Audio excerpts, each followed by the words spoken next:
Happy Peeps, Suzanna here today to share with you my hashtag scrapbooking is my superpower citrus fruit layout. That is the layout, as you can see there.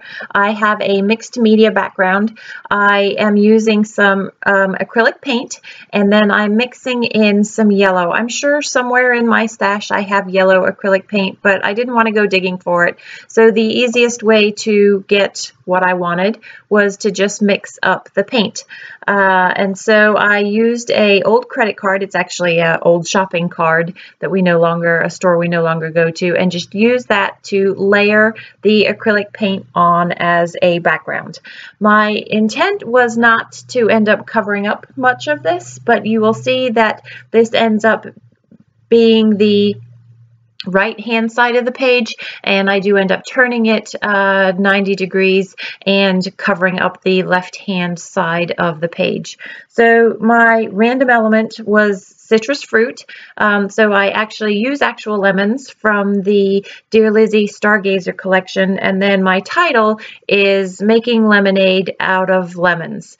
My son, many of you know, is a swimmer. And from a previous Traveler's Notebook spread, those of you who follow my work will know that he made several cuts to go to a very high-powered national meet called Juniors Nationals or something along those lines. And one of the traditions, i.e. hazing events, is that the senior boys get to shave the heads of the boys who are going to this particular edition of the swim meet for the first time. So he had, at my request, sent me some pictures of this procedure. And so I wanted to scrapbook those. I chose this collection because before he left, I told him that he needed to make lemonade out of lemons. He was not looking forward to this at all. And so I told him it was part of the tradition and he needed to make the best of it. And I thought this title was perfect for the journaling that was going to have to ensue as a result. So here's the pictures. And so I wanted the lemons to go with the title. And I'm going to you could see earlier I tried putting that strip of lemons down the bottom of the page, but with the acrylic paint being where it is, it just sort of broke things up and it didn't work. So by putting it like this, it looks perfect, and that yellow really sort of ties everything together with him wearing the blue shirt and the blue parka that he is wearing. So I fussy cut one of the frames out that says best day ever, and I knew that I wanted to get some letter stickers and put not underneath that because, as I said, he was absolutely dreading this. So I'm going to commit to these two layers, and I am going to cover up some of that acrylic, which is absolutely fine by me because the yellow is really bright, and while I really love it, having those pattern papers ties everything together and gives me that color palette that I'm working with. So I've got my square picture. I have that frame, and now it's time to sort of figure out how everything is going to get embellished. I thought about framing and matting the photo, which I am going to do with this yellow.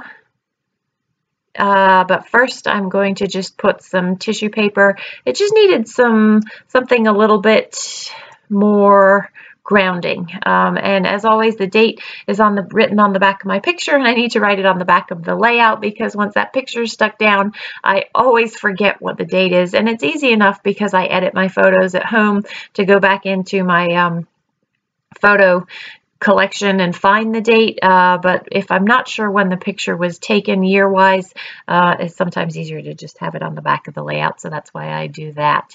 So I'm going to just trim down a little mat around this photo. The yellow really just pops because it's a different hue of yellow, it just sort of pops those pictures against that blue and adds a little bit of contrast there. That is a tag from Hampton Arts that I got from Tuesday morning. I really wanted to show the color that's on that tag, the banner tag that you can see sticking out of Best Day Ever. And I had chosen it because it was a green one that matched, but it didn't work. And the way that I've got those stripes going down the left-hand side of the page, it makes, and then I've got that tall frame, everything has sort of more of a vertical alignment, and so the banner has to go top to bottom. And that little sprig that I fussy cut out of the paper just looks fun poking out of there and puts a little bit of blue into the element. And now I'm just going to go through embellishments and find things. I pulled things from my stash that had either green, that navy blue, and or that yellow in it. And so I'm just going to layer up some things for just to add some fun to the layout. I am going to end up writing on the acrylic, which is absolutely fine. I had a lot of story to tell. I did write in a black pen. Retrospectively, I think I might have written in something more like an orange or something a little less glaring, which provided a little less contrast on the layout, but it is what it is, and I've told the story that I want to tell. Some of my layouts are more art, some of them are more to tell a story. It just depends on what's going on, whether it's just a pretty picture or whether it's something like this where I want to tell a story. So I knew I needed to fill something in that top right-hand corner of the page, something that'll tie the whole layout together. So I decided to fussy cut some lemons and lemon bits, wedges, and pull those into the layout as well, just so that I'm kind of moving your eye across the page from the lemons through the picture, through the journaling to those other lemons there.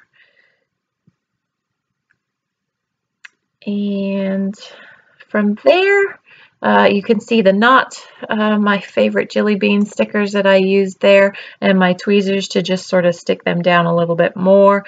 I am going to just use some of my new Nouveau mica mists. I love the this green, and it's the same green that's in that pattern paper, so it just adds a little bit of dimension and texture to the page. And I want something down the bottom because it seems to have, at the bottom of that photo, it seems to have a very flat edge to it, and I want to soften that up a little bit. These are some Vicki Boutin embellishments. I love that label through the lemon there. It just sort of gives the lemon a purpose rather than this randomly floating lemon. And various other ephemera pieces that come from the Vicki Boutin die cuts are going to get nestled and tucked into various different places. I store a lot of my embellishments in a iris case, so it's a rainbow colored iris case, and Vicki Boutin has hers, and Bella Boulevard has theirs, and Crepe Paper has theirs, and some of the collections that I have, a lot of will go into multiple iris crates containers. They're the 4x6 photo containers. And I am going to end up moving that arrow that is underneath the pictures. I had really wanted something underneath the pictures, but I like the arrow down the bottom, especially once I go in and put the title. So I don't actually title this layout on video. I'm going to go ahead and do that off camera, and that is from October Afternoon letter stickers that will make that up, and then lemons, the white stickers are out of some Pebbles alphas. So I'm going to journal there, and that, my friends, is my layout. Thanks for stopping in today. I hope you enjoyed the close-ups. I hope you're doing well. Take care.